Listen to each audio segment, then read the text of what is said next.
that you have to go through, but you can request a tour of the Immigration Detention Center. And so we did that. And it was really interesting because here we were getting a tour with the warden. I'm not going to say that all are like him, but we were amazed as to how candid he was with us and the information that he shared with us as we talked with him. How he talked about his own inner struggles with seeing individuals whose families were being torn apart and recognizing that this was a civil matter, not a criminal matter, and just the way that weighed with him. But on the other side, he'd turn around and would just tell us about how transgendered individuals, or folks that he called Colombian he-she's, were placed directly into solitary confinement for the duration of their time in detention. And at that time, he told us that immigrants were detained at the Stewart Detention Center for an average of about 40 days. As we continue to go, those numbers seem to be increasing. And that's the average amount of stay. So that's including folks who are not even contesting a deportation. From the tour, we did a subsequent visit, a subsequent vigil, and we could only get to the gate. And we were frustrated with that when we realized, so the next thing that we learned is that visitations of immigrants are quite simple. I had been doing work in a jail. This is actually a photo of a jail because many times I wanted to put this up there because local jails are oftentimes kind of the funnel for detention centers. And in order to visit those being held in a local jail, you usually have to be on their visitation list. You have to be someone who's approved to visit them. At a detention center, you just need to have a detainee's name, and hopefully you have their A number, their detention number. If you have those two things and you go during visitation hours, you should be able to visit the individual. Now here's a catch. The detainee is only allowed one visit, 1 hour per week. So you need to know, like, if there's family that are going to visit, because you don't want to take their only visit. At the Stewart Detention Center, there are folks who travel from South Florida, from North Carolina. There's no hotels. They're driving 8 hours one way for that 1 hour visit and then driving straight back. Some will find a hotel up here, about 45 minutes, an hour away. So some have had to pay for taxis to take them down from the Atlanta airport. We're talking a 2.5 hour ride to the Stewart Detention Center. There's no hotel there. This is, by design to be in these remote and rural locations.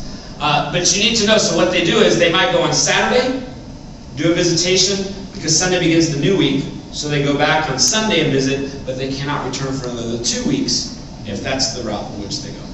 So we go and we try to ensure that we go on Saturdays. That way, we also try to communicate with the families so as not to impede on their visitation, thinking that by Saturday that's the last day of the week, so the likelihood of someone coming to visit would be low. And that's been amazing. You just have the person's name, and we go in, and it's awkward, for people who go for the first time. You may or may not need an interpreter. I mean, those are things that you have to kind of coordinate. But what we have done now is we've even done, documentary screenings or movie screenings such as The Visitor, and then tied that on to a visitation. We one time had as many as 40 folks go on a visitation to visit 40 detainees at the Stewart Detention Center, a center that holds 1,800 men. We wanted to see 40. You can figure out what the percentage is, a very small percentage. We arrived at 10:30. Visitations are from, I believe, 9 a.m. to about 3 p.m., but because of distance, we can get there around 10:30. We can get Atlanta folks down there around 10:30. But what happens is they have shift changes, they do counts, they do a whole number of things through those 5 hours in which they stop visitations, or they say to us they stop visitations. So on this one occasion, when we had 40 detainees expecting a visitor, at the end of that day, only 4 were given their opportunity to have someone visit them. The powerful thing about visitations for the detainee, it may be the only visitor that they get. Their family members may be undocumented, there may be issues of cost, there could be a whole number of reasons why no one will visit them. And so it's a very humanizing, a very therapeutic or cathartic opportunity for the person, for the first time, to get to talk to someone about the frustrations that they have. And so the questions that we get with the folks who go with us to visit, like, what am I going to say to them? I'm like, don't worry. They want to talk. They want someone to hear what's going on. Some of them, you'll see the immense fear that they have. Like some of them are afraid to talk about what's going on because they think that if they complain, that it's going to cause even further delays in their detention and their possible deportation. But they do want to talk. They do want someone to communicate back to their families. But the other thing that we realized after doing a couple of visits is we said, we're hearing all this information. We would process afterwards. What do we do with that information?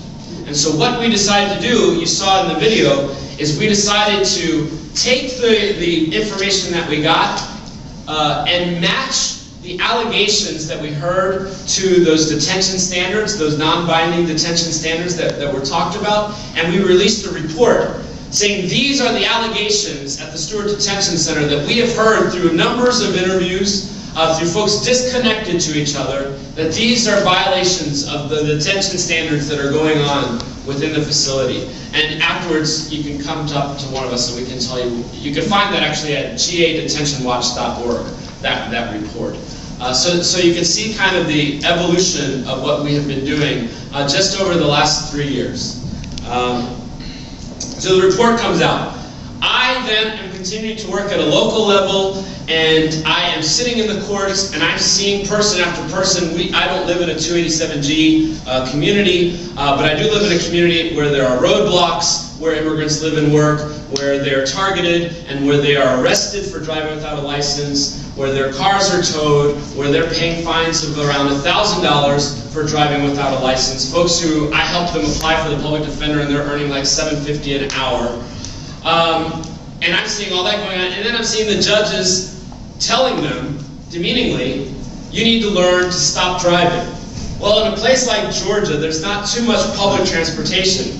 So what I did, you can go to drivefast.wordpress.com, drivefast. I took a fast from driving during Lent.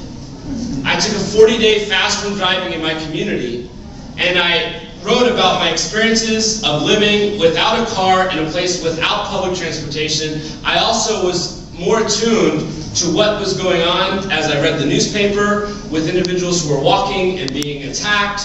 There was a murder during those 40 days in my town of 27,000 folks. There were other folks who were robbed at gunpoint.